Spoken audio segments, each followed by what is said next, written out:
ನಮ್ಮ ಜೊತೆ ಮಾತನಾಡೋದಕ್ಕೆ RSSನ ಹಿರಿಯರಾಗಿರುವಂಥ ಕಲ್ಲಡ್ಕ ಪ್ರಭಾಕರ್ ಭಟ್ ಅವರು ಜಾಯ್ನ್ ಆಗ್ತಿದ್ದಾರೆ. ಬಟ್ರೆ ಮೊದಲನೇದಾಗಿ ಒಂದು ಐತಿಹಾಸಿಕವಾದಂಥ ಕ್ಷಣ. ನಾನಾಗಲೇ ಬೇರೆ ಬೇರೆ ಹಿರಿಯರ ಜೊತೆ ಮಾತನಾಡ್ತಾ ಇರುವಂಥ ಸಂದರ್ಭದಲ್ಲಿ ಹೇಳಿದೆ, ಹಿಂದೆ ತ್ರೇತಾಯುಗದಲ್ಲಿ 14 ವರ್ಷದ ವನವಾಸ ಇತ್ತು. ಈಗ 496 ವರ್ಷದ ವನವಾಸದ ಬಳಿಕ ರಾಮ ಮತ್ತೆ ಅಯೋಧ್ಯೆಗೆ ಬರ್ತಾ ಇದ್ದಾರೆ. ಒಂದು ಐತಿಹಾಸಿಕ ಕ್ಷಣವನ್ನು ಹೇಗೆ ಎದುರು ನೋಡ್ತಾ ಇದ್ದೀರಿ?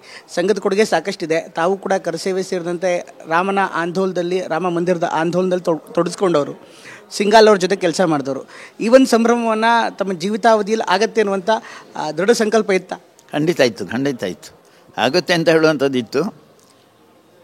ತುಂಬ ಸಂತೋಷ, ಆನಂದ, ಜೀವನದಲ್ಲಿ ಕ್ಷಣ ಮರೆಯಲಾಗದಂಥ ಒಂದು ಕ್ಷಣ ಇದು.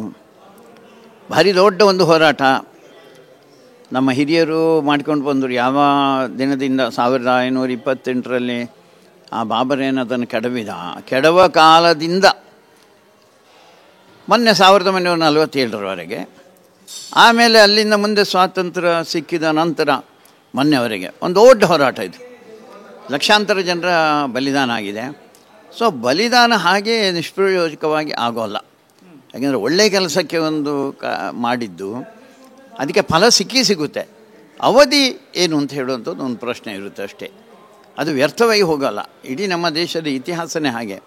ಯಾವ ಒಳ್ಳೆ ಕೆಲಸಗಳಿಗೋಸ್ಕರ ಹೋರಾಟ ನಡೆದಿದೆ, ಅದರಲ್ಲಿ ಎಲ್ಲದರಲ್ಲೂ ಯಶಸ್ವಿಯಾಗಿದೆ. ಅಂದರೆ ಧರ್ಮದ ಆಧಾರದಲ್ಲಿ ಕಾರ್ಯ ನಡೀತಾ ಇರೋದ್ರಿಂದ, ವ್ಯಕ್ತಿಗತವಾಗಿ ಏನಿಲ್ಲ, ಅದರಲ್ಲಿ ಧರ್ಮದ ಆಧಾರದಲ್ಲಿ ನಡೀತಾ ಇರೋದ್ರಿಂದ ಧರ್ಮಕ್ಕೆ ವಿಜಯ, ಕೊನೆಗೆ ವಿಜಯ ಧರ್ಮಕ್ಕೆ ನಮ್ಮ ದೇಶದಲ್ಲಿ. ಅದಕ್ಕೋಸ್ಕರ ಇದು ಹಾಗೇ ಆಗುತ್ತೆ. ಅದು ತುಂಬ ಸಂತೋಷ. ನಮ್ಮ ಕಾಲಾವಧಿಯಲ್ಲಿ ಆಗಿದೆ ಅಂತ ಹೇಳುವಂಥದ್ದು ತುಂಬ ಸಂತೋಷ ವಿಷಯ ಇದು.